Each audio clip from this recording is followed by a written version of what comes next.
The talent that you're quietly proud of, the thing that you tell yourself makes you special,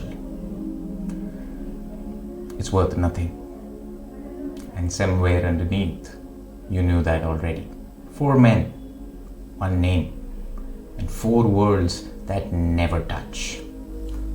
A racetrack, a stage, a boxing ring, and a basketball court. Nothing in common. Except one thing. The one thing that you've spent your whole life avoiding. I'm going to show you what it is, and then I'm going to show you the part that should actually bother you. Here's the lie that you've made peace with. That the difference between the people that you admire and yourself is luck or talent or timing. That they got handed something that you didn't. It's a comfortable lie. It has to be. It lets you off the hook. Let me tell you where I am standing when I say all this. I grew up in India in the 90s. So, no internet, no highlights on demand, no algorithm shoving greatness down your throat every 3 seconds. And still, 4 men managed to find their way to this little guy across the planet. There was one year, 1996, when 3 of them wore the crown at the same time, and the 4th was just beginning his dynasty. So this was the year when Jordan took his 4th ring off of 72 wins in the regular season. And this is also the year in which Mike Tyson took back his championship twice, the World Heavyweight Championship twice in 1 year. This is also the year in which Michael Jackson was number 1 on the charts and hanging off of a crane. Schumacher at this time had just moved to Ferrari. It was his first season, so he hadn't won anything there yet. But he was laying the foundation for what would later become his dynasty from 2000 to 2004. 3 crowned and 1 climbing. That was the decade to me, man. I was too young. These things were still just, coming in like myth/reality. I didn't know their stats. I definitely didn't know their stories. I learned all of that much, much later. Back then, you could say I knew almost nothing about them. But what I knew was that they were the top. And that information was not really information. That came to me as foundation. And that's the part that matters, because it means that the shape of the summit itself was carved into me long before I was old enough to even argue with it. You had something like that too. We all did. 4 men named Michael, a pop star, a racing driver, a boxer, and a ball player. Each of them arguably the greatest of all time in their particular fields. I think I've carried them with me for decades now as a personal operating system, 4 settings to arrive at what's best. And for years, I could not have really, told you what it means or how it works. But I feel now I can. So join me on this journey. Let's walk through the 4 and let's watch what keeps repeating. Michael Jackson. What looked like magic on stage was perhaps the least magical thing ever.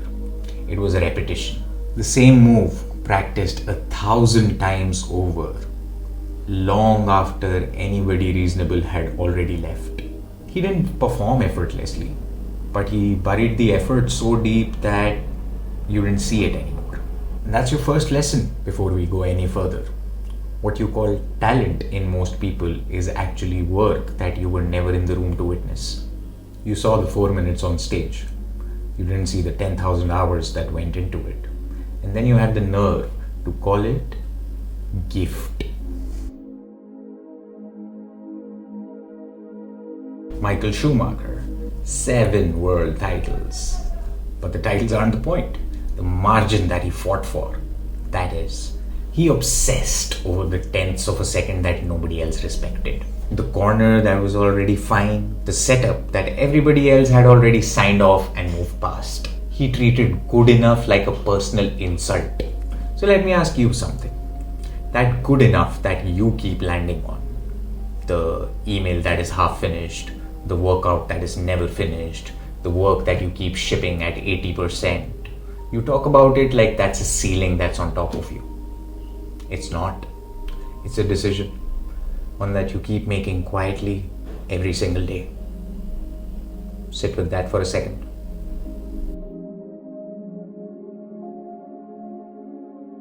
Iron Mike Tyson. Before his fame became a circus, there was a terrified kid who trained like the fear was chasing him. And that's because it really was. If you go back and get into his story in a little bit detail, his trainer, Gus D'Amato, had a lot to do with what Tyson became. He didn't wait to feel ready.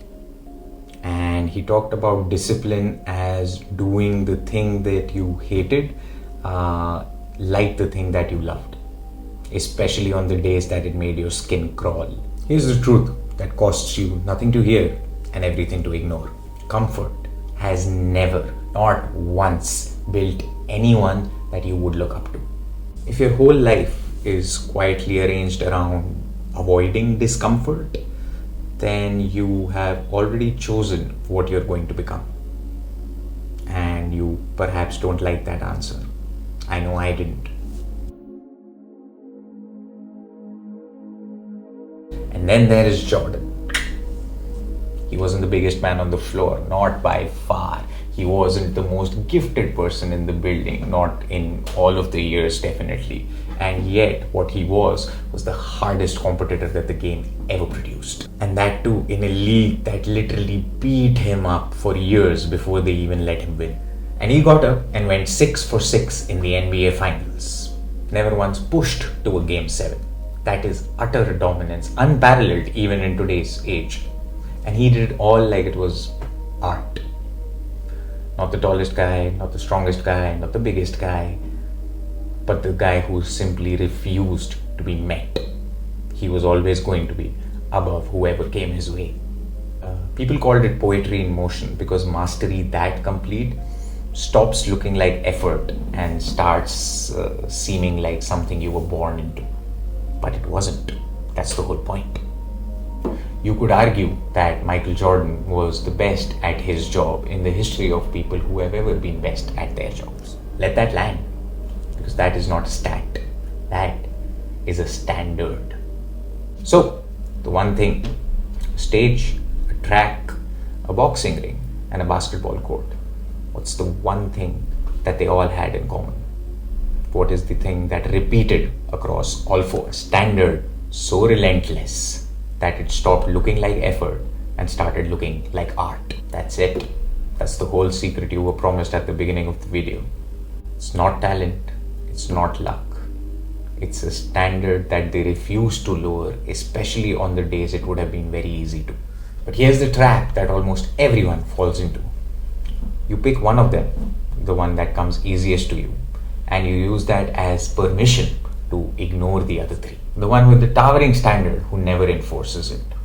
The one with all the ferocity in the world but no craft, going nowhere. One who's mastered something but can't commit to a direction. The one who moves hard and fast, straight towards the wrong thing. Miss one and the other three just collapse into it.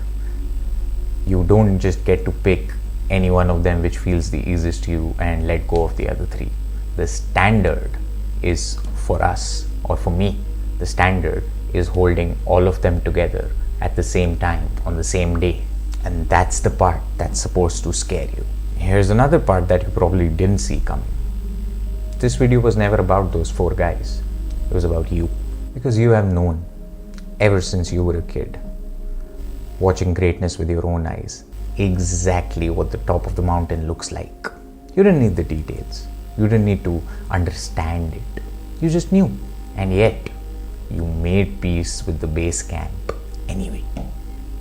You looked straight at the top of the mountain. You saw the summit. And then somewhere along the path, you realized, it's for other people. That's the one thing you've been avoiding. The standard. Not the work. The moment that you have to admit that you always knew what it looked like, and yet you chose to settle for less. So you've got two roads out of this video. Road 1, you keep watching greatness and you keep calling it talent. You stay comfortable.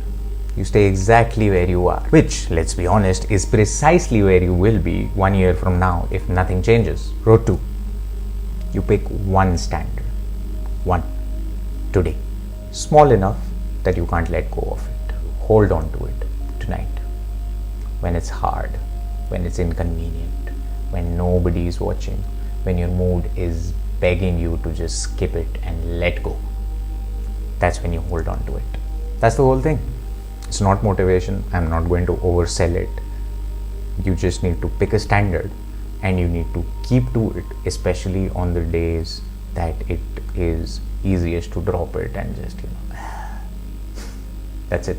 Those 4 men aren't remembered around the world as legends because of what they were handed. They're remembered because of what they refused to lower. They were the best at their jobs in the history of anyone who's been the best at their job. So here's the only question worth a damn once the screen goes dark. What would it actually cost you to be the best at yours? Don't answer me.